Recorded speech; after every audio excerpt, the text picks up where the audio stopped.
मे मातरिष्वन्न पितरतुलगुरो भ्रातरिष्टाप्तबन्धो स्वामिन्न सर्वान्तरात्मन्न जरजरयितर्जन्ममृत्यामयानाम् गोविन्दये देहि भक्तिं भवति च भगवन्मूर्जितां निर्निमित्तां निर्व्याजां निश्चलां तद्गुणगणबृहतीं शाश्वतीमाशु देव नारायणं नमस्कृत्य नरं चैव नरोत्तमं देवीं सरस्वतीं व्यासं ततो जयमुदीरये विजानताम् अवित्तस्य मध्वस्य जगति गुरोः पूर्वाचार्यमहिष्ठानामियं प्रणतिमालिका पूर्णज्ञानाय विद्महे पूर्णानन्दाय धीमहि तन्नो व्यासः प्रचोदयात्। नूनं त्वां सद्गुणापेक्षं पूजयानं सुहृत्प्रजाः मायावीति च जानन्ति तेनासि हरिणकृशः। ಎಲೈ ರಾಕ್ಷಸನೇ,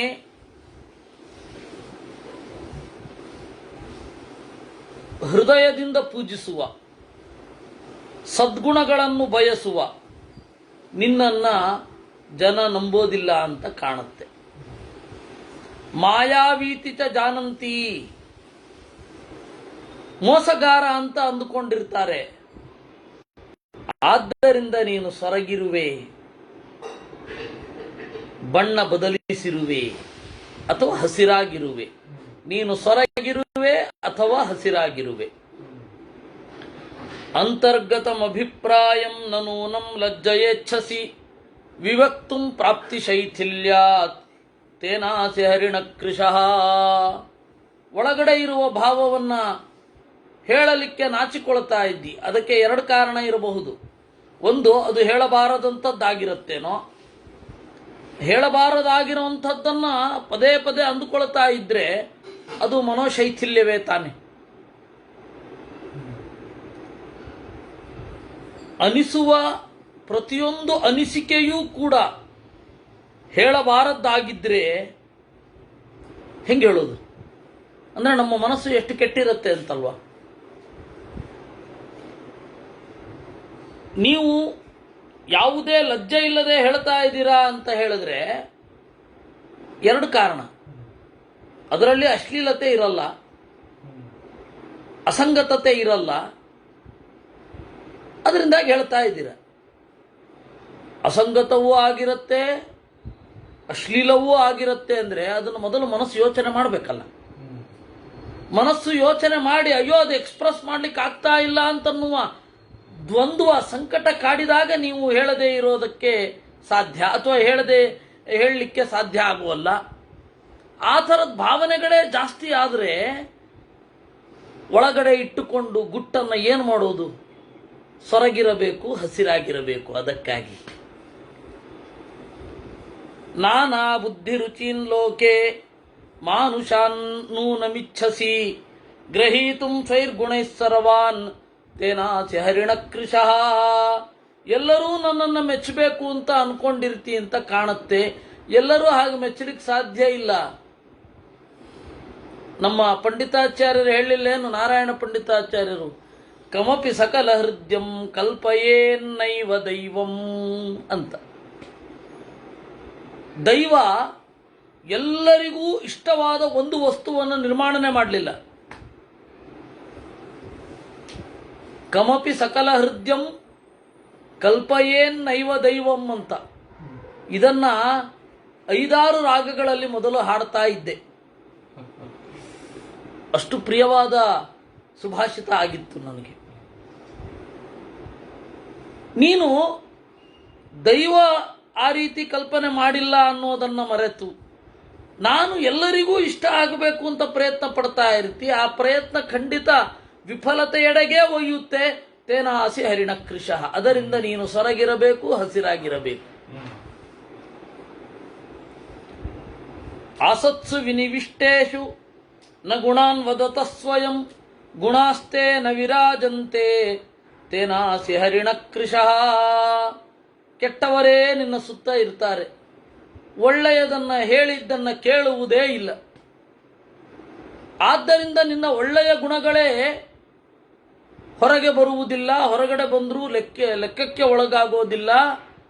ತೇನಾಸಿ ಹರಿಣಕೃಶಃ, ಅದರಿಂದ ನೀನು ಸೊರಗಿರಬೇಕು, ಹಸಿರಾಗಿರಬೇಕು. ಇಷ್ಟು ಆಗಿತ್ತು. ಇತಿ ಪೂರ್ವಕಥಾನುವಾದ. ಅಲ್ಲಿಂದ ಮುಂದೆ ಹೋಗೋಣ. ಧರ್ಮವೃತ್ತಶ್ರುತೈರ್ಹೀನಃ ಪದಂ ತ್ವಂ ರಜಸಾನ್ವಿತಃ ಮಹತ್ ಪ್ರಾರ್ಥಯಸೇ ನೂನಂ ತೇನಾಸಿ ಹರಿಣಕೃಶಃ.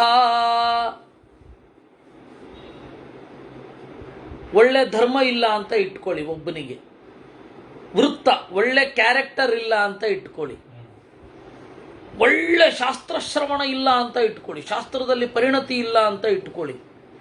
ಈ ಮೂರು ಗುಣಗಳು ಇಲ್ಲದಿದ್ದಾಗಲೂ ಯಾವುದೋ ಒಂದು ದೊಡ್ಡ ಪದವಿ ಬೇಕು ಅಂತ ಬಯಸ್ತಾ ಇದ್ದಿ ಅಂತ ಕಾಣುತ್ತೆ. ತೇನಾಸಿ ಹರಿಣಕೃಶಃ, ಅದರಿಂದ ನೀನು ಸೊರಗಿರಬೇಕು, ಇಲ್ಲವೇ ಹಸಿರಾಗಿರಬೇಕು. ಹಸಿರು ಅಂದ್ರೆ ಹೇಳದ್ನಲ್ಲ, ಬ್ಲಡ್ ವೈನ್ಸ್ ಎಲ್ಲ ಕಂಡು ಆ ಮೈ ತುಂಬ ಹಸಿರೇ ಕಾಣೋದು ಹರಿಣ.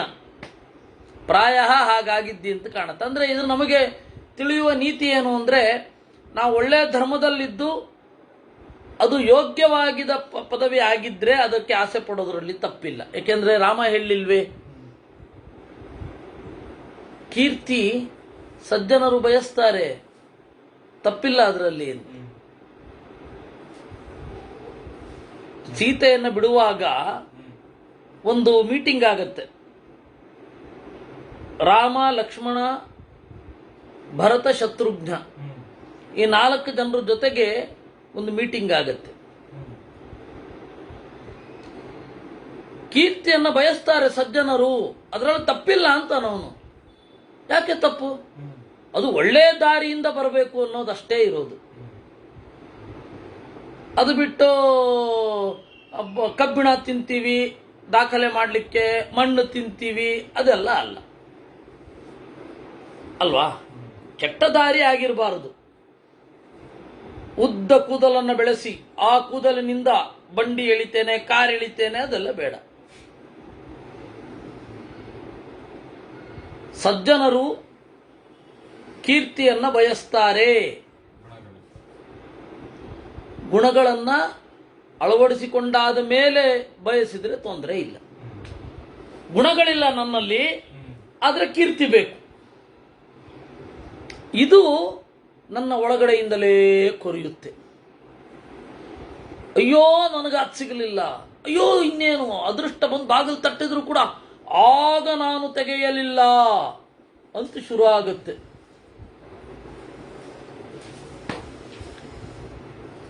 ಧರ್ಮವೃತ್ತ ಶ್ರುತೈರ್ಹೀನಃ ಪದಂ ತ್ವಂ ರಜಸಾನ್ವಿತಃ ಮಹತ್ ಪ್ರಾರ್ಥಯಸೇ ನೂನಂ ತೇನಾಸಿ ಹರಿಣಕೃತಃ. ವೃತ್ತ ಒಳ್ಳೆ ಕ್ಯಾರೆಕ್ಟರ್ ಇಲ್ಲ, ಆದ್ರೆ ಒಳ್ಳೆ ಕ್ಯಾರೆಕ್ಟರ್ ಅಂತ ಹೇಳಿ ಜಗತ್ತಿಗೆಲ್ಲ ಗೊತ್ತಾಗಬೇಕು. ಈ ದ್ವಂದ್ವ ನನ್ನನ್ನು ಕಾಡಿದಾಗ ನಾನೇನ್ ಮಾಡ್ತೇನೆ? ಸೊರಗುತ್ತೇನೆ. ನನ್ನಲ್ಲಿ ಇಲ್ಲದೆ ಇರುವ ಕ್ವಾಲಿಟಿಗೆ ಅದೊಂದು ಒಳ್ಳೆ ರಿವಾರ್ಡ್ ಸಿಗಬೇಕು ಅಂತ ನಾನು ಅಂದುಕೊಂಡ್ರೆ ಹೇಗೆ?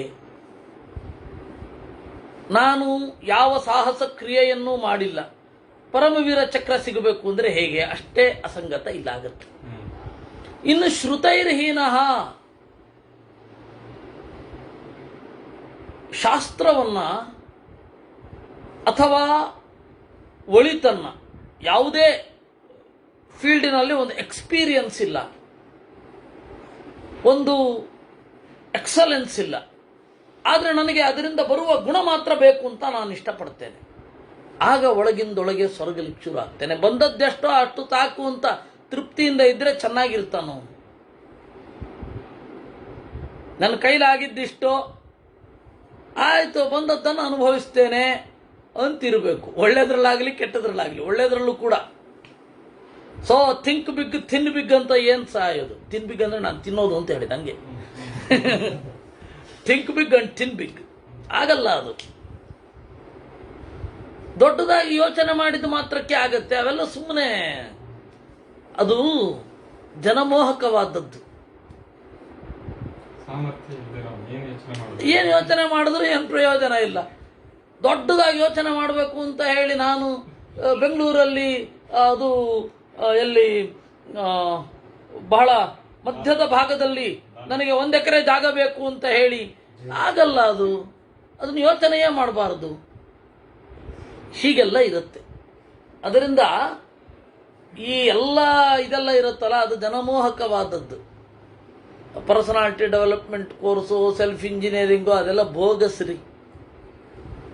ನಾನು ಯಾವಾಗಲೂ ಹೇಳ್ತಾ ಇರ್ತೇನೆ, ಪ್ರಾಚೀನ ಭಾರತದ ಹಿನ್ನೆಲೆಯಲ್ಲಿ ಏನು ಶಾಸ್ತ್ರಾಧ್ಯಯನ ಇರುತ್ತೆ ಅದು ನಿಮಗೆ ಸತ್ಯದ ದರ್ಶನ ಮಾಡಿಸುತ್ತೆ. ಅದು ಬಿಟ್ಟು ಗಡ್ಡ ಬಿಟ್ಟ ಸದ್ಗುರು ಹಿಂದೆ ಹೋದೆ, ಅವ್ರ ಹಿಂದೆ ಹೋದೆ, ಅವರೆಲ್ಲ ಜನಮೋಹಕರು, ಸ್ವಯಂ ಮೋಹಿತರು. ಅವ್ರು ಯಾರು ಕೂಡ ನಮ್ಮ ಸ್ವಾಮಿಗಳು ಈ ಥರದ ಬಗ್ಗೆ ಎಲ್ಲ ದನಿ ಎತ್ತಬೇಕು. ವಾಸ್ತವಿಕವಾಗಿ ನಮ್ಮದು ಚಿಕ್ಕ ಇದು ಪರಿಧಿ. ಈಗ ಶುರು ಮಾಡ್ತಾನಲ್ರಿ ಅವನು.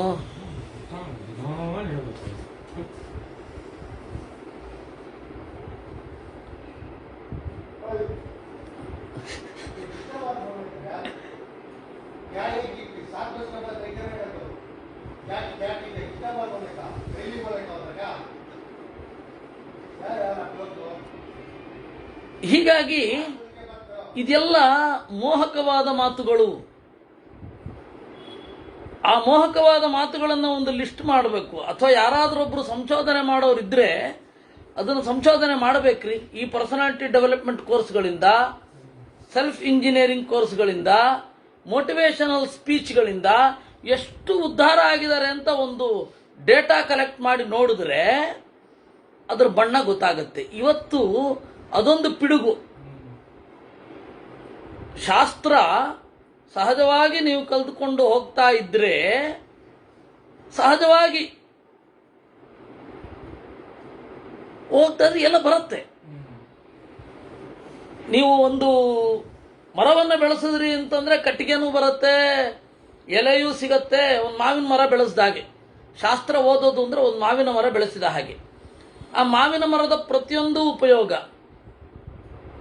ಎಲೆಯಿಂದ ಹಲ್ಲುಜ್ಜಿ, ಆ ಮಧ್ಯದಲ್ಲಿ ಇರುವ ಇದರಿಂದ ಟಂಗ್ ಕ್ಲೀನರ್ ಅದು, ಮಿಡಿಕಾಯಿ ಆದರೆ ಉಪ್ಪಿನಕಾಯಿ ಹಾಕಿ, ಹಣ್ಣಾದರೆ ರಸಾಯನ ಮಾಡ್ಕೊಳ್ಳಿ. ಈ ಎಲ್ಲ ತರಹದ ಪ್ರಯೋಜನ ಬರುತ್ತೆ. ಒಳಗಡೆ ನಿಂತರೆ ನೆರಳು ಸಿಗುತ್ತೆ. ಶಾಸ್ತ್ರ ಓದೋದು ಅಂದ್ರೆ ಇಷ್ಟೆಲ್ಲ ಒಟ್ಟಿಗೆ. ನೀವು ಅದು ಯಾವುದೋ ತಗೊಳ್ಳೋದು ಅಂತಂದ್ರೆ ಚಾಕ್ಲೇಟ್ ತಗೊಂಡ ಹಾಗೆ,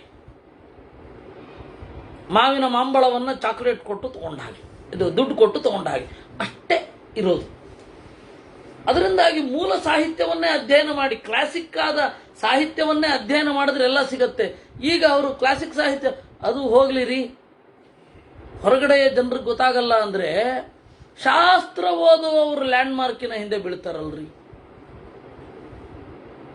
ಶಾಸ್ತ್ರ ಓದುವವರು ಅದು ಯಾವುದದು ಪರ್ಸನಾಲಿಟಿ ಡೆವಲಪ್ಮೆಂಟ್ ಕೋರ್ಸ್ಗಳು, road less travel, don't say yes when you want to say no, 7 habits of effective men, ಈ ಥರದ್ದೆಲ್ಲ ಇದ್ರ ಹಿಂದೆ ಬೀಳ್ತಾರೆ. ಏನ್ರಿ ಇದು? ಅವರೆಲ್ಲ ಏನು ಕಡಿಮೆ ಅಲ್ಲ. ಮತ್ತೆ ಸಂಸ್ಕೃತ ಎಲ್ಲ ಚೆನ್ನಾಗಿ ಬಂದಿರುತ್ತೆ, ತರ್ಕಶಾಸ್ತ್ರದಲ್ಲೂ ಒಳ್ಳೆ ಪರಿಣತಿ ಇರುತ್ತೆ. ಅವರು ಇದ್ರ ಹಿಂದೆ ಬಿದ್ದಿರ್ತಾರೆ.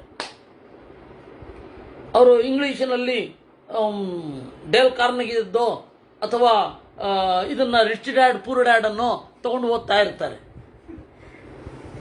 ಏನು ಹೇಳಬೇಕು? ಇದೇನು ಮೋಹ? ಬೇಕಿಲ್ಲ. ಶಾಸ್ತ್ರ ನೀವು ಓದಿ ಎಲ್ಲಾನೂ ಸಿಗತ್ತೆ. ಅದೇ ಮಾವಿನ ಮರ ಬೆಳೆಸಿದ ಹಾಗೆ. ಮಹಾಭಾರತ ಅಥವಾ ರಾಮಾಯಣ ಏನಿದೆ ಅದು ಮಾವಿನ ಮರ ಬೆಳೆಸಿದ ಹಾಗೆ, ಎಲ್ಲನೂ ಸಿಗತ್ತೆ ಅಂತ. ಇನ್ನು ಇದನ್ನ ಸಿಟಪ್ ಕಾಮಿಡಿಯಾಗಿ ಹೇಳುವವರು ಇದ್ದಾರೆ, ಅದು ಉಪಯೋಗ ಇಲ್ಲ. ರಾಮಾಯಣದಿಂದ ಏನು ಕಲ್ತ್ವಿ ಅಂದ್ರೆ, ಅಯ್ಯೋ 2 ಗಂಟೆ ನಗ್ ಬಂದ್ವಿ ಅಂತ ನಗೋದು ಮಾತ್ರ ನೆನಪಲ್ಲಿರುತ್ತೆ. ಏನನ್ನು ಒಂದು ತಗೊಂಡು ಹೋಗೋದು ಅಂತ ಇಲ್ವಲ್ಲ, ಹಾಗಾಗತ್ತೆ. ಈ ತರದ ಸಮಸ್ಯೆಗಳಲ್ಲಿ ಇದ್ದೇವೆ ನಾವು. ಮಹತ್ ಪ್ರಾರ್ಥಯಸೇನೂನಂ, ಬಹಳ ದೊಡ್ಡದನ್ನ ಇಷ್ಟಪಡ್ತಾರೆ. ಇರೋದು ಸಾಮರ್ಥ್ಯ ಅಲ್ಪ, ಇಷ್ಟಪಡೋದು ದೊಡ್ಡದು. ತಪ ಪ್ರಣಹಿತಾತ್ಮಾನಂ ಮನ್ಯೇತ್ವಾರಣ್ಯಕಾಂಕ್ಷಿಣಂ ಬಂಧುವರ್ಗೋ ನಿಗೃಹಾತಿ ತೇನಾಸಿ ಹರಿಣಕೃಶಃ. ಎಲೈ ರಾಕ್ಷಸನೇ, ಪ್ರಾಯ ತಪಸ್ಸಿನಲ್ಲಿ ತೊಡಗಿ ಅರಣ್ಯವನ್ನ ಬಯಸಿ ನೀನಿಲ್ಲಿದ್ದಿ ಅಂತ ಕಾಣುತ್ತೆ. ಬಂಧುವರ್ಗದವರೆಲ್ಲ ನಿನ್ನನ್ನು ಬಿಟ್ಟಿರ್ತಾರೆ. ಅಯ್ಯೋ ತಪಸ್ ಮಾಡುವವನು ಅಂತ ಪ್ರಾಯ ತಿರಸ್ಕರಿಸಿರಬೇಕು. ತೇನಾಸಿ ಹರಿಣಕೃಶಃ. ನಮಗೊಬ್ಬ ಎಕ್ಸೆಪ್ಷನ್ನು. ನಮ್ಮ ಇಡೀ ಕುಟುಂಬ ಎಷ್ಟು ಚೆನ್ನಾಗಿದೆ, ಈ ಇಡೀ ಕುಟುಂಬದಲ್ಲಿ ಇವನೊಬ್ಬ ಎಕ್ಸೆಪ್ಷನ್ನು ಅಂತ ಹೇಳಿ ಕಡೆಗಣ್ಣಿನಿಂದ ನೋಡ್ತಾ ಇರಬೇಕು. ಬಂಧುವರ್ಗದ ತಾತ್ಸಾರವನ್ನು ಸಹಿಸಲಾರದೆ ಸೊರಗಿರಬೇಕು, ಹಸಿರಾಗಿರಬೇಕು. ಭ್ರಾತರೋತೀವ ವಿಷಮಾಹ ಪಿತಾ ವಾ ಕ್ಷುತ್ಕ್ಷತೋ ಮೃತಃ ಮಾತಾ ಜ್ಯೇಷ್ಠೋ ಗುರುರ್ವಾಪಿ ತೇನಾಸಿ ಹರಿಣಕೃಶಃ. ಅಥವಾ ಅಣ್ಣ ತಮ್ಮಂದಿರು ವಿಪರೀತನಿಗೆ ತೊಂದರೆ ಕೊಡ್ತಾ ಇರಬೇಕು. ಅಣ್ಣ ತಮ್ಮಂದಿರು ನಿನಗೆ ವಿಪರೀತ ಕಾಟ ಕೊಡ್ತಾ ಇದ್ರೆ ಸುಖ ಎಲ್ಲಿ? ಒಳಗಡೆಯೇ ನವೆದಿರಬೇಕು. ಪಿತಾ ವಾ ಕ್ಷುತ್ಕ್ಷತೋ ಮೃತಃ.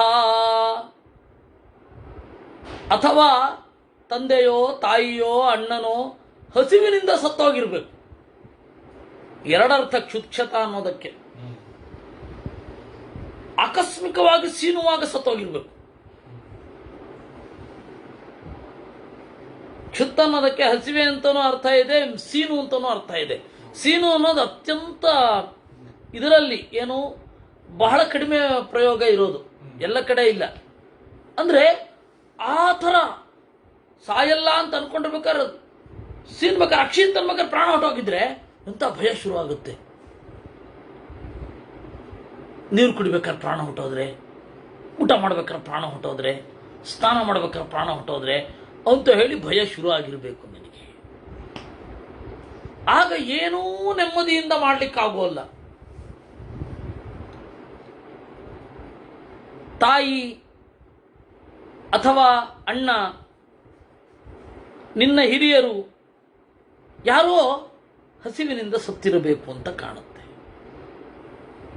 ನಿನ್ನ ಜೊತೆಗೆ ಕಾಡಿನಲ್ಲಿ ಒಬ್ಬಂಟಿಯಾಗಿದ್ದು ಯಾರಾದರೂ ದಿವಸ ಊಟಕ್ಕೆ ಸಿಗ್ತಾರಾ ಅನ್ನೋದನ್ನ ಕಾದು ಕಾದು ಕಾದು ಅಯ್ಯೋ ಇವತ್ತು ಯಾರು ಬರಲಿಲ್ಲ ಅಂತ ಹಸಿವಿನಿಂದ ಸತ್ತಿರಬೇಕು. ಇವತ್ತು ಊಟ ಸಿಕ್ಕಿಲ್ಲ ಅನ್ನುವ ಹಸಿವಿನ ಸಂಕಟದಿಂದ ನೊಂದಿರಬೇಕು. ಆದ್ದರಿಂದ ನೀನು ಹಸಿರಾಗಿರಬೇಕು, ಸೊರಗಿರಬೇಕು. ಬ್ರಾಹ್ಮಣೋ ವಾ ಹತೋ ಗೌರ್ವಾ ಬ್ರಹ್ಮಸ್ವಂ ವಾ ಹೃತಂ ಪುರ ದೇವಸ್ವಂ ವಾಧಿಕಂ ಕಾಲೇ ತೇನಾಸಿ ಹರಿಣಕೃಶಃ. ಅಂದುಕೊಳ್ತೇನೆ ಯಾರೋ ಒಬ್ಬ ಜ್ಞಾನಿಯನ್ನ ಕೊಂದಿರಬೇಕು. ಬ್ರಾಹ್ಮಣೋ ವಾ ಹತಃ.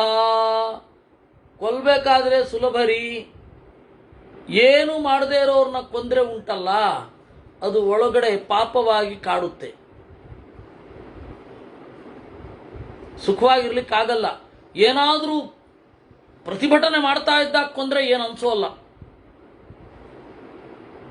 ಆಯ್ತಪ್ಪ ಕೊಲ್ಲು ಅಂತ ನಿಸ್ಸಹಾಯಕನಾಗಿ ನಿಂತವನನ್ನು ಕೊಲ್ಲೋದಿದೆಯಲ್ಲ, ಅದು ಒಳಗಡೆಯಿಂದ ಬಹಳ ತೀವ್ರವಾದ ಪಾಪ ಪ್ರಜ್ಞೆಯನ್ನು ಉಂಟು ಮಾಡುತ್ತೆ.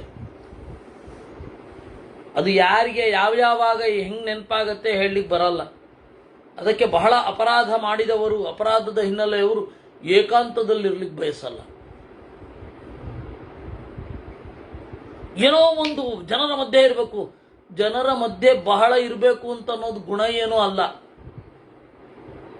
ಹಾಗಂತ ಹೇಳಿ ಲೋಕಾಂತಕ್ಕೆ ಬಂದ ಕೂಡಲೇ ಹೆದರೋದು ಗುಣ ಅಲ್ಲ. ಅಯ್ಯೋ ಇಷ್ಟೊಂದು ಜನ ಓಡಾಡ್ತಾ ಇದ್ದಾರೆ, ಯಾರೇನು ಅನ್ಕೊಳ್ತಾರೋ ಅಂತ ಜನರ ಮಧ್ಯೆ ಬರದೇ ಇರೋದು ಗುಣ ಅಲ್ಲ. ಅಯ್ಯೋ ಏಕಾಂತ ಸಾಕಪ್ಪ ಅನ್ನೋದು ಗುಣ ಅಲ್ಲ. ಹಾಗಂತ ಲೋಕಾಂತವೇ ಬೇಕು ನನಗೆ, ಜನರ ಮಧ್ಯದಲ್ಲಿ ಇರ್ತೇನೆ ಅಂತ ಬಂದದ್ದನ್ನು ಅನುಭವಿಸು. ಲೋಕಾಂತ ಇದ್ರೆ ಲೋಕಾಂತ, ಏಕಾಂತ ಇದ್ರೆ ಏಕಾಂತ, ಎರಡನ್ನೂ ಅನುಭವಿಸೋದು ಕಲಿಬೇಕು. ಆದ್ದರಿಂದ ಬ್ರಾಹ್ಮಣೋವಾ ಹತಃ, ನಾವು ಏನೂ ಪ್ರತಿಭಟನೆ ಮಾಡದ ಒಬ್ಬನನ್ನು ಕೊಂದರೆ ಒಳಗಡೆ ಇನ್ಫೀರಿಯಾರಿಟಿ ಕಾಂಪ್ಲೆಕ್ಸ್ ಬೆಳಿಲಿಕ್ಕೆ ಶುರು ಆಗುತ್ತೆ. ಹಾಗೇನಾರಾಗಿದೆ ನಿನಗೆ? ಗೌರವ, ಹಸುವನ್ನು ಕೊಲ್ಲೋದು ಮಾನಸಿಕವಾಗಿಯೂ ಒಳ್ಳೆಯದಲ್ಲ. ನಿಮಗೆ ಅರಣ್ಯ ಪರ್ವಕ್ಕೆ ಕರ್ಕೊಂಡು ಹೋದರೆ ಮಾರ್ಕಂಡೇಯರು ಶಿಷ್ಯರ ಜೊತೆ ನಡ್ಕೊಂಡು ಹೋಗ್ತಾ ಇರ್ತಾರೆ. ಪ್ರಾಯ ಯಾವುದೋ ಒಂದು ನಗರವನ್ನು ಹಾದು ಹೋದರೂ ಕಾಣುತ್ತೆ. ಅಲ್ಲಿ ಒಬ್ಬ ಶ್ರೀಮಂತನನ್ನು ನೋಡ್ತಾರೆ. ಅವರು ಶಿಷ್ಯರು ಕೇಳ್ತಾರೆ ಏನು ಅನ್ಸುತ್ತೆ ಅಂತ. ಅಲ್ಲಿಲ್ಲ ಇಲ್ಲಿದ್ದಾನೆ ಅಂತಾರಂತೆ. ಅಲ್ಲಿಲ್ಲ ಇಲ್ಲಿದ್ದಾನೆ. ಆ ಲೋಕದಲ್ಲಿ ಗೊತ್ತಿಲ್ಲ, ಈ ಲೋಕದಲ್ಲಂತೂ ಚೆನ್ನಾಗಿದ್ದಾನೆ.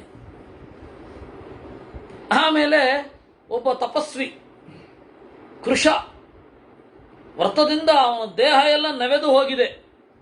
ಅವನನ್ನು ನೋಡಿದ್ರು, ಓಹೋ ಇಲ್ಲಿಲ್ಲ ಅಲ್ಲಿದೆ ಅಂದ್ರಂತೆ. ಒಬ್ಬ ಕಟುಕ ಬಂದ, ಇಲ್ಲೂ ಇಲ್ಲ ಅಲ್ಲೂ ಇಲ್ಲ ಅಂದ್ರು.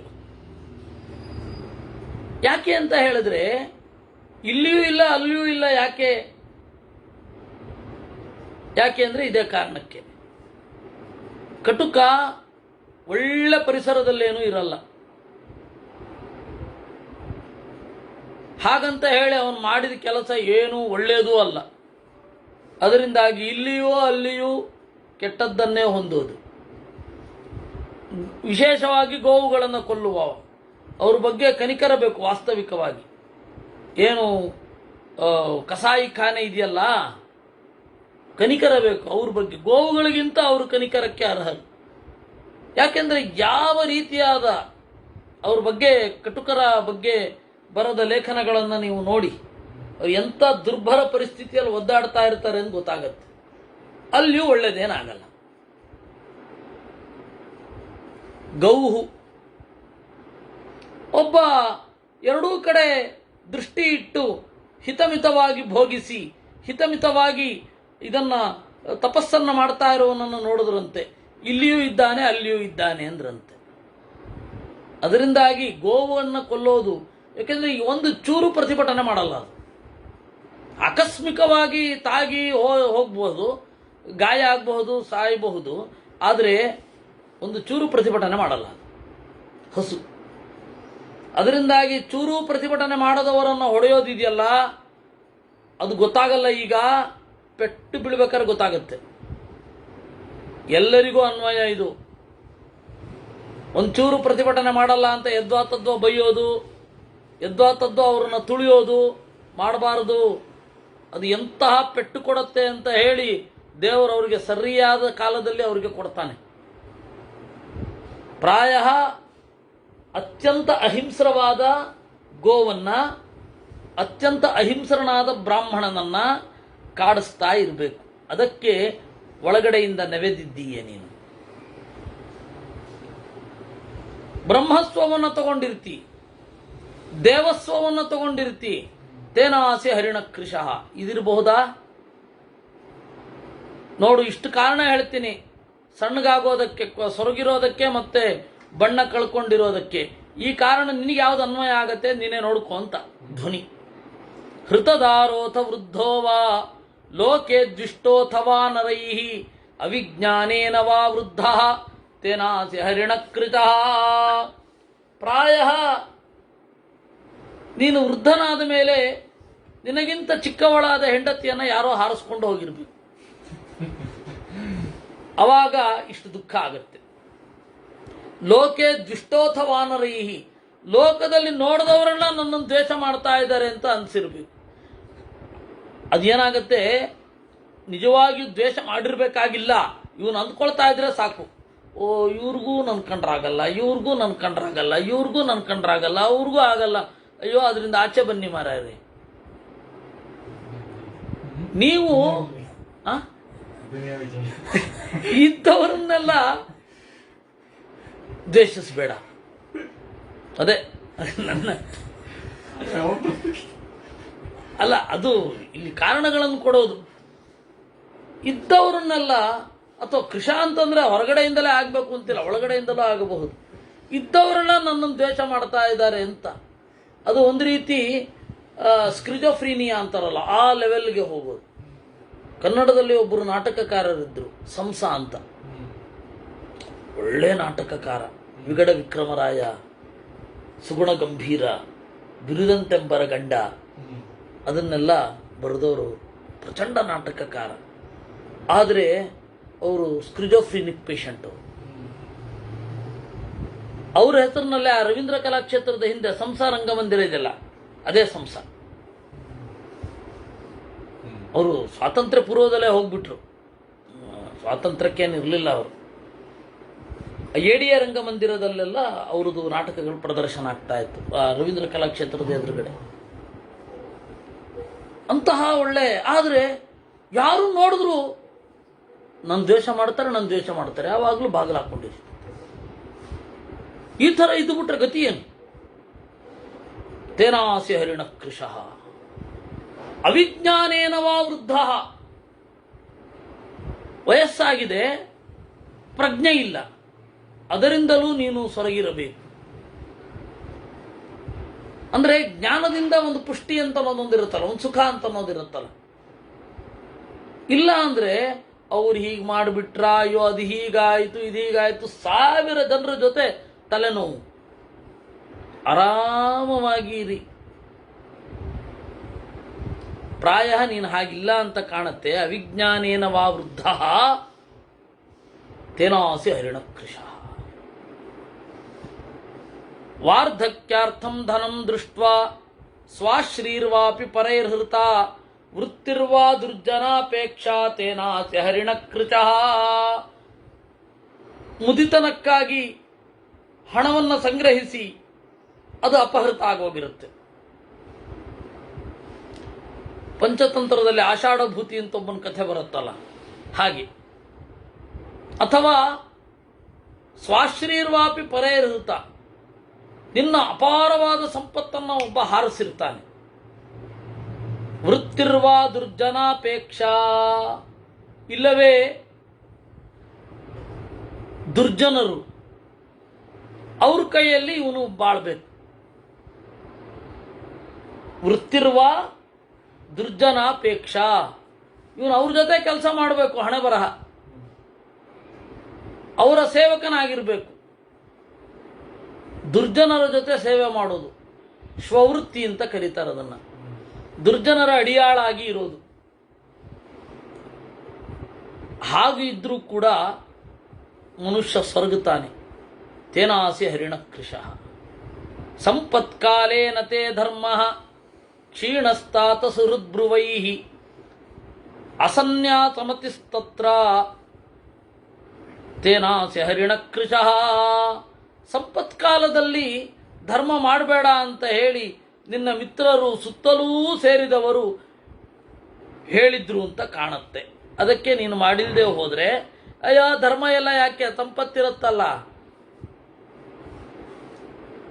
ಕೆಲವು ವರ್ಷಗಳ ಹಿಂದೆ, ಆ ಮಾತಿಗೆ 13 ವರ್ಷ ಆಗಿ ಹೋಯಿತು, 13-14 ವರ್ಷ, ಆ ವ್ಯಕ್ತಿಯನ್ನು ನಾನು ಮರೀಲಿಕ್ಕೆ ಸಾಧ್ಯ ಇಲ್ಲ. ಯಾವುದೋ ಒಂದು ಕೋರ್ಟ್ ಕೇಸಿನ ಸಲುವಾಗಿ ಬಂದಿದ್ರು. ಹೆಣ್ಣು ಮಕ್ಕಳನ್ನು ದತ್ತು ತೆಗೆದುಕೊಳ್ಳಬಹುದೇ, ಧರ್ಮಶಾಸ್ತ್ರ ಏನು ಹೇಳುತ್ತೆ ಅಂತ. ಅದಕ್ಕೆ ದತ್ತಕ ಚಂದ್ರಿಕಾ ಅಂತ ಹೇಳಿ ಒಂದು ಪುಸ್ತಕ ಇದೆ, ಅದರಿಂದ ನಾನು ಹೇಳಬೇಕಿತ್ತು ಅವರಿಗೆ. ಆದರೆ ಅವರು ಬಂದವರು ವಕೀಲರು, ಅವರು ನನಗೆ ಕೇಳಿದ್ರು, ನನಗೆ ಎಲ್ಲ ಸುಖನೂ ಇದೆ ಜೀವನದಲ್ಲಿ, ವೃತ್ತಿ ಭದ್ರವಾಗಿದೆ, ಒಳ್ಳೆ ಸಂಪತ್ತಿದೆ, ಎಲ್ಲ ಇದೆ, ಆದರೂ ನಾನು ದೇವರನ್ನು ನಂಬಬೇಕಾ? ಕಷ್ಟವೇ ಇಲ್ಲ ನನಗೆ, ದೇವರನ್ನು ನಂಬಬೇಕಾ? ಕಷ್ಟ ಇದ್ರೆ ಮಾತ್ರ ದೇವರನ್ನ ನಂಬು, ಯಾರು ಬೇಡ ಅಂತಾರೆ. ಕಷ್ಟ ಇಲ್ಲ ಅಂತಂದ್ರೆ ದೇವರನ್ನ ಯಾಕೆ ನಂಬಬೇಕು? ಮತತ್ರಯಾಚಾರ್ಯರು ಕೂಡ ಸುಖ ಇದ್ದಿದ್ರೆ, ಯಾಂತ್ರಿಕ ಪ್ರಗತಿ ಇದ್ದಿದ್ರೆ ಅವರು ಅಷ್ಟು ಗ್ರಂಥಗಳನ್ನೇ ಬರಿತಾ ಇರಲಿಲ್ಲ ಅಂತ ನನ್ನ ಅಭಿಪ್ರಾಯ. ಆ ಸಮೃದ್ಧಿ ಇರಲಿಲ್ಲ, ಅದಕ್ಕೆ ಅವರು ದೈವದ ಮೊರೆ ಹೋದರು, 3 ಜನ ಮತಾಚಾರ್ಯರು ಅಂತಂದ್ರು.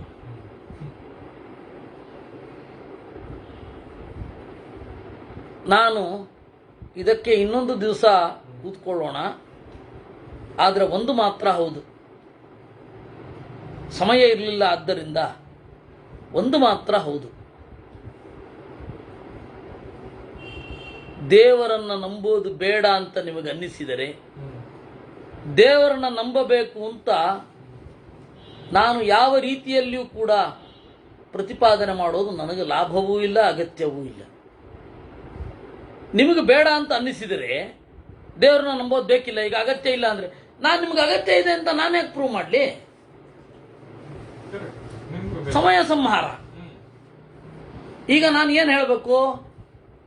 ಅಕರ್ಮಣಿ ಕರ್ಮಣ್ಯಕರ್ಮಯ ಪಶ್ಚೇತ್ ಅಕರ್ಮಣಿ ಚ ಕರ್ಮಯ ಸಬುದ್ಧಿಮಾನ್ ಮನುಷ್ಯೇಶು ಅಂತ ಅನ್ನೋದನ್ನ ಹೇಳಬೇಕು. ನೀವು ಗಾಢವಾದ ನಿದ್ರೆಯಲ್ಲಿದ್ದಾಗ ನಿಮ್ಮ ದೇಹದ ಎಲ್ಲ ಕ್ರಿಯೆಗಳು ನಡೀತಾ ಇರುತ್ತೆ, ನೀವಂತೂ ಮಾಡ್ತಾ ಇಲ್ಲ. ಮತ್ತೆ ಹೂ ಇಸ್ ದ ಡೂಯರ್? ಮಾಡ್ತಾ ಇರೋನು ಯಾರು? ಅವನನ್ನು ಹುಡ್ಕೊಂಡು ಹೋಗಿ ಅನ್ಬೇಕು.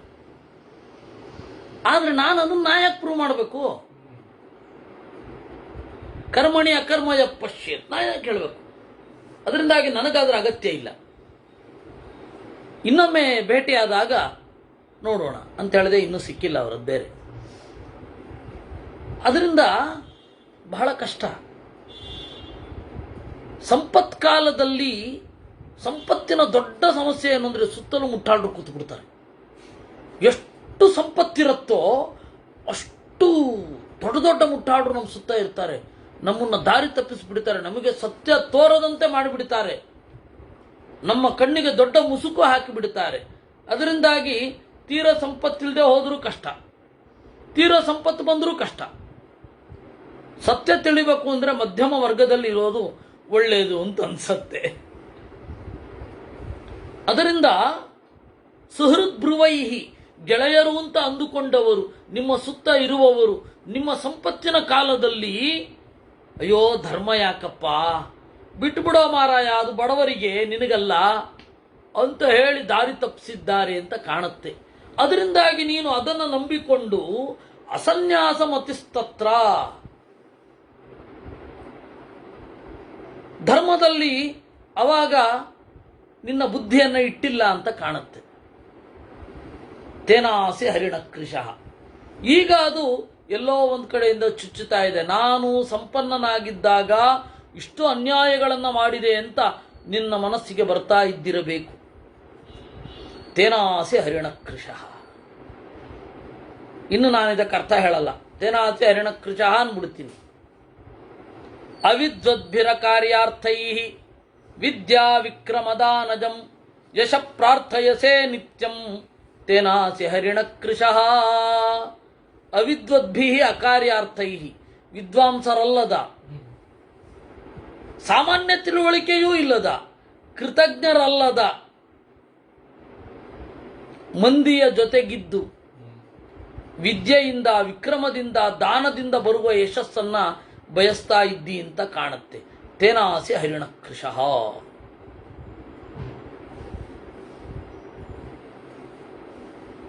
ಇದು ಬಹಳ ಭೀಕರ.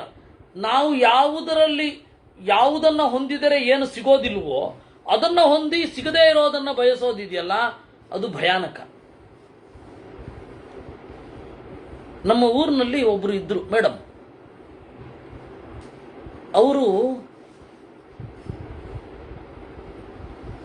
ಅನವಶ್ಯಕವಾಗಿ ಬ್ರಾಹ್ಮಣ ವಿರೋಧಿಗಳು, ಅನವಶ್ಯಕವಾಗಿ.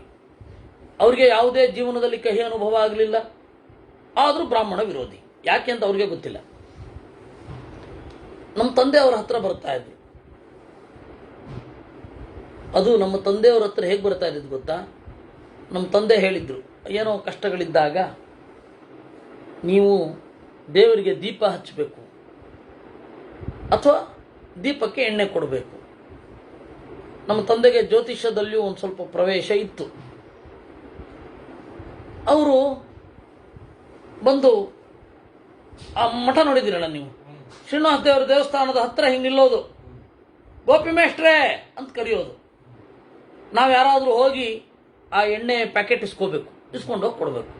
ಅವ್ರು ದೇವ್ರ ನಮಸ್ಕಾರವೂ ಆಗ್ತಾರೆ, ಹಾಗೆ ಹೋಗ್ತಾ ಇದ್ರು. ನೀವು ಮಾಡ್ಕೊಳ್ಳಿ, ಫಲ ನನಗೆ ಬರಬೇಕು ಅಂತ. ಅವ್ರು ಏನು ಮಾಡಿದ್ರು, ಬೇರೆ ಯಾರ್ಯಾರನೋ ತಂದು ಮನೆಯಲ್ಲಿ ಇಟ್ಟುಕೊಂಡು ಅವರಿಗೆ ಪಾಠ ಹೇಳಿ ಫೀಸು ಕೊಟ್ಟು ಓದಿಸ್ತಾ ಇದ್ರು. IPLನ ಹುಚ್ಚಿಗೆ ಬಿದ್ದ ಕೆಲವರು ಅವರನ್ನೇ ಕೊಂದು ಹಾಕಿದ್ರು. ಅಕ್ಷರಶಃ ಕೊಂದು ಹಾಕಿ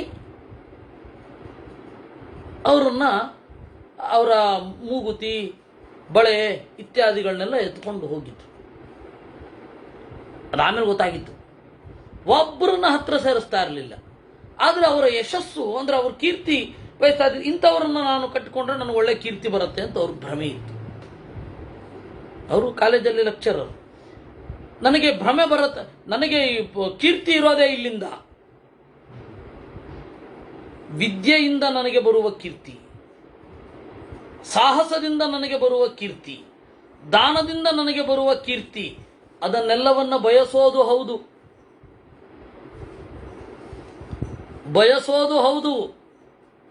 ಆದರೆ ನಮ್ಮ ಸುತ್ತಮುತ್ತ ಇರೋರೆಲ್ಲ ನಾನು ಯಾರನ್ನ ಸಾಕ್ತಾ ಇದ್ದೇನೆ, ನಾನು ಯಾರನ್ನ ಇಟ್ಕೊಂಡಿದ್ದೇನೆ, ಯಾರನ್ನ ನಂಬಿದ್ದೇನೆ ಅಂತಂದ್ರೆ ಬರೇ ಕೃತಜ್ಞರು, ಬೇಸಿಕ್ಕಾದ ತಿಳುವಳಿಕೆಯೂ ಇರದವರು.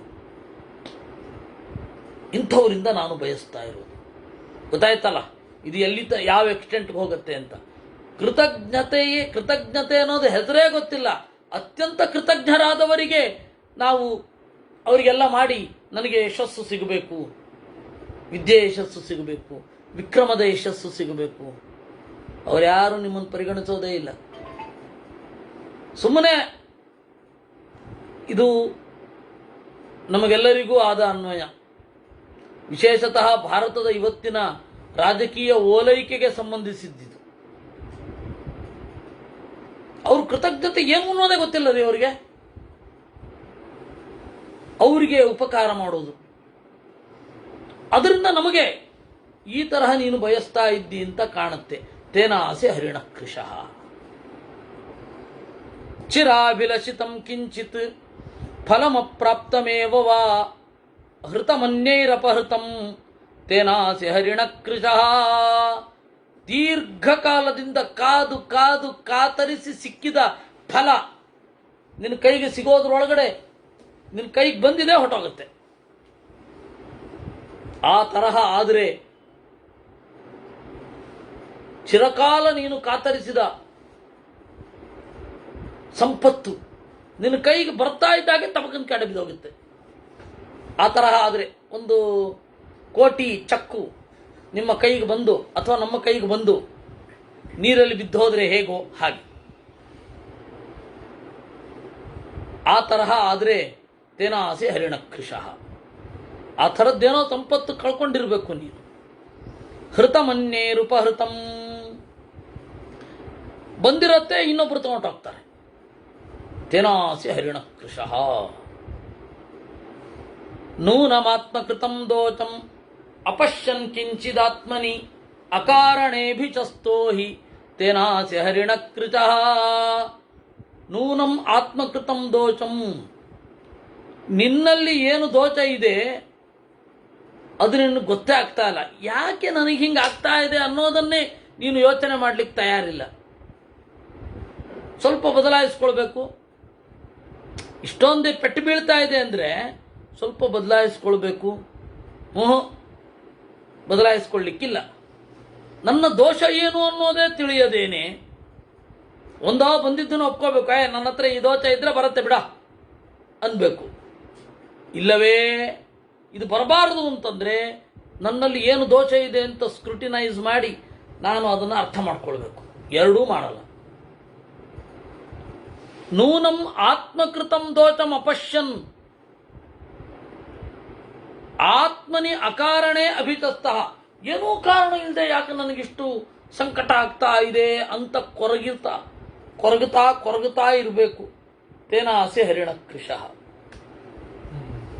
ಸಹೃದಾಂ ಸಂಪ್ರಮತ್ತಾನಾಂ ತತ್ಪ್ರಾಮಾಣ್ಯಮಜಾನತಾಂ ಆಗಸ್ಕೃತ್ ತದ್ಗುಣೈರ್ಹೀನಃ ತೇನಾಸೆ ಹರಿಣ ಕೃತಃ. ನಿನ್ನ ಗೆಳೆಯರಿದ್ದಾರೆ,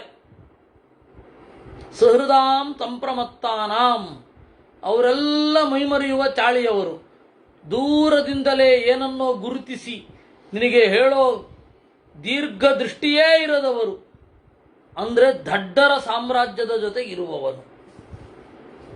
ತತ್ಪ್ರಾಮಾಣ್ಯ ಮಜಾನತಾಂ, ಯಾವುದು ಹೇಗೆ ಏನು ಅನ್ನೋದನ್ನು ದೂರದಿಂದ ಗುರುತಿಸೋದೇ ಇಲ್ಲ, ಅಂಥವ್ರನ್ನೇ ಜೊತೆಲಿ ಇಟ್ಕೊಂಡಿರೋದು. ಬುದ್ಧಿವಂತರ ಜೊತೆಗೆ ಹೋರಾಡಿ ಸ್ವಾಮಿ, ಆದರೆ ದಡ್ರ ಜೊತೆಗಿನ ಸಂಘ ಬೇಡ, ಅದು ಬಹಳ ಡೇಂಜರಸ್. ಬೇಕಾದ್ರೆ ಬುದ್ಧಿವಂತರು 4 ಬೈದ್ರೆ ಬೈಸ್ಕೊಂಬೋಣ, ದಡ್ಡರ ಹೊಗಳಿಕೆಗೆ ಒಳಗಾಗಿ ಸುಖವಾಗಿದ್ದೇವೆ ಅಂತ ಅಂದುಕೊಳ್ಳೋದು ಬೇಡ. ಪ್ರಾಯ ನೀನು ಹಾಗಿರ್ಬೇಕು. ತೇನಾಸೆ ಹರಿಣಕೃಶ ಆಗಸ್ಕೃತ್ ತದ್ಗುಣೈರ್ಹೀನ. ಸರಿ, ಒಳ್ಳೆಯವರಿಗೆ ದೋಷ ಮಾಡಿ ಅವರ ಗುಣದ ಪರಿಣಾಮಗಳಿಂದ ದೂರ ಆಗಿರೋದು. ಅಂದರೆ ಒಳ್ಳೆಯವರು ಇರ್ತಾರೆ, ಅವರಿಗೆ ವಿಪರೀತ ಮಾಡಬಾರದ ಅಪರಾಧಗಳನ್ನು ಮಾಡಿ, ತಪ್ಪುಗಳನ್ನು ಮಾಡಿ ಒಂದೇ ಸಮ ಅವ್ರನ್ನ ಎದುರು ಹಾಕಿಕೊಂಡು ಅವರಿಂದ ಸಿಗುವ ಒಳ್ಳೆಯ ಸಲಹೆಗಳಿಂದ ವಂಚಿತರಾಗುವುದು. ಈ ತರಹ ಮಾಡ್ತಾ ಇದ್ದರೆ ಕಾರ್ಯ ವೈಫಲ್ಯ ಉಂಟಾಗಿ ಫೇಲ್ಯೂರ್ ಮೇಲೆ ಫೇಲ್ಯೂರು. ತೇನಾಸೆ ಹರಿಣಃ ಕೃಶ.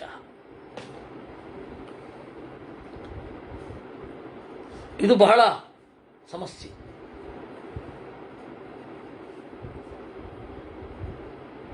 ನಮಗೆ ಗೊತ್ತು ಯೋಗ್ಯರಾದವರು ಇವರು ಅಂತ. ಕೆಲವೊಬ್ಬರಿಗೆ ಒಂದು ರೋಗ, ದುಷ್ಟರನ್ನ ಓಲೈಸ್ಕೊಂಡಿರ್ತಾರೆ. ಯಾಕೆಂದ್ರೆ ಸಜ್ಜನರನ್ನು ನಮಗೇನು ಮಾಡುವಲ್ಲ, ದುರ್ಜನರನ್ನ ಓಲೈಸ್ಕೊಂಡಿದ್ರೆ ಸುಖವಾಗಿರ್ತೇವೆ ಅಂತ ಭ್ರಮೆ. ಆ ಭ್ರಮೆಯಿಂದ ಈಚೆ ಬರಬೇಕು. ನಾನು ಕೆಲವರು ನನ್ನ ಜೀವನದಲ್ಲಿ ನೋಡಿದ್ದೇನೆ, ಅವ್ರಿಗೆ ಗೊತ್ತು ಜ್ಞಾನಿಗಳು ಯಾರು, ಸಜ್ಜನರು ಯಾರು, ದುರ್ಜನರು ಯಾರು ಅಂತ.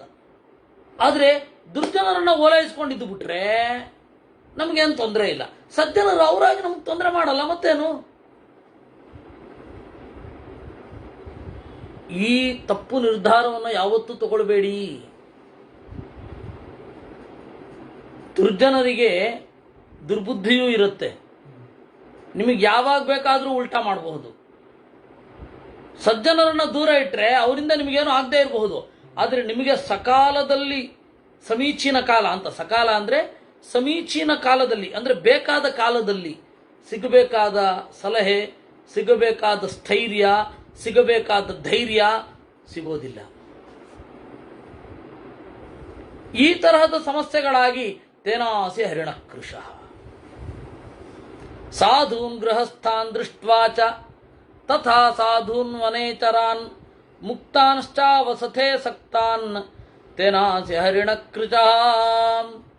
ಇನ್ನು ಗೃಹಸ್ಥರನ್ನ ನೋಡ್ತಾ ಇದ್ದಿ, ಒಳ್ಳೆಯ ಗೃಹಸ್ಥರನ್ನ ನೋಡ್ತಾ ಇದ್ದಿ. ಸಾಧೂನ್ ತಥಾ ಸಾಧೂನ್ ವನೇಚರಾನ್, ಕಾಡಿನಲ್ಲಿ ತಿರುಗಾಡುವ ಸಜ್ಜನರನ್ನು ನೋಡ್ತಾ ಇದ್ದಿ. ನಿನಗೆ ಯಾವುದಕ್ಕೆ ಹೋಗೋದು ಅಂತ ಗೊಂದಲ.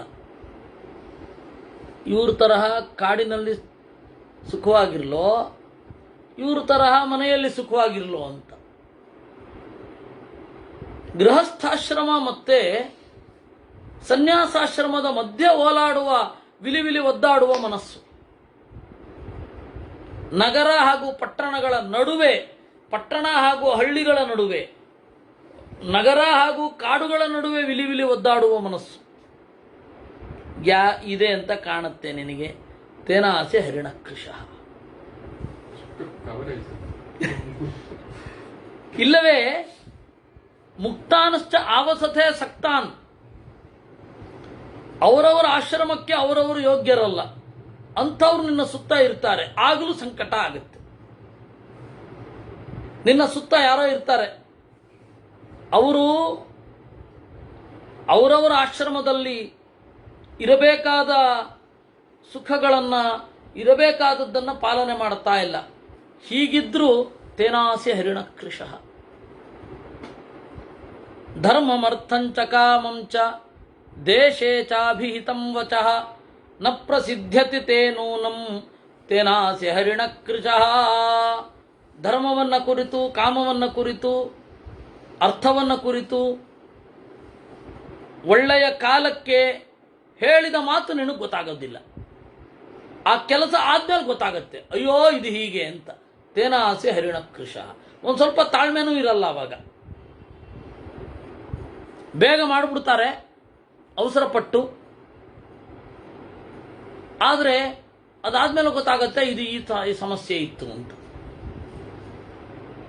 ತೇನಾಸಿ ಹರಿಣಕೃಶಃ ದತ್ವಾ ತೇನ ಕೃಷೇನಾರ್ಥಂ ಅಮರ್ಷಿ ಸಂಜಿಜೀವಿಷು ಪ್ರಾಪ್ಯ ವರ್ತಯಸೇ ನೂನಂ ತೇನಾಸಿ ಹರಿಣಕೃಶಃ. ಯಾರೋ ಒಬ್ಬ ಬದುಕಬೇಕು ಅಂತ ನಿನ್ನ ಹತ್ರ ಇರ್ತಾನೆ ಅಂತ ಕಾಣುತ್ತೆ. ಬದುಕಬೇಕು ಅಂತ ಹೇಳಿ ನಾನು ಬದುಕಿದ್ರೆ ನಿನಗೆ ಇಷ್ಟು ದೊಡ್ಡ ಅಮೌಂಟ್ ಕೊಡ್ತಾನೆ, ಈಗ ಸದ್ಯಕ್ಕೆ ಬಿಡು ಅಂತ ಹೇಳ್ತಾನೆ. ಆಯಿತು ಅಂತ ನೀನು ಬಿಟ್ಟಿರ್ತಿ. ಅವನು ಓಡ್ ಹೋಗಿ ನಿನಗೆ ದುಡ್ಡೂ ಇಲ್ಲ, ಅವನ ದೇಹವೂ ಇಲ್ಲ. ಪ್ರಾಯ ಹೀಗೆ ಏನಾದ್ರು ಮೋಸ ಆಗಿದೆ ನಿನಗೆ. ತೇನಾಸೆ ಹರಿಣಕೃಶ ಪಾಪಾನ್ ವಿವರ್ಧಿತಾನ್ ದೃಷ್ಟ್ವಾ ಕಲ್ಯಾಣಾನ್ಶ್ಚಾವಸೀದತಃ ಧ್ರುವಂ ಮೃಗಯತೆ ನೂನಂ ತೇನಾಸೆ ಹರಿಣಕೃತಃ. ಪಾಪಗಳು ಬೆಳೀತಾ ಇದೆ, ಕಲ್ಯಾಣಗಳು ನಾಶ ಆಗ್ತಾ ಇದೆ. ಇದನ್ನ ನೋಡಿ ಹುಡುಕಬಾರದ ಜಾಗದಲ್ಲಿ ಇದರನ್ನು ಹುಡುಕ್ತಾ ಇದೆ ಅಂತ ಕಾಣುತ್ತೆ. ತೇನಾಸೆ ಹರಿಣಕೃಶಃ. ಇಷ್ಟು ಹೇಳಿದ ಒಂದು ಸರ್ತಿಯೂ ಊಟದ ಬಗ್ಗೆ ಬರಲಿಲ್ಲ.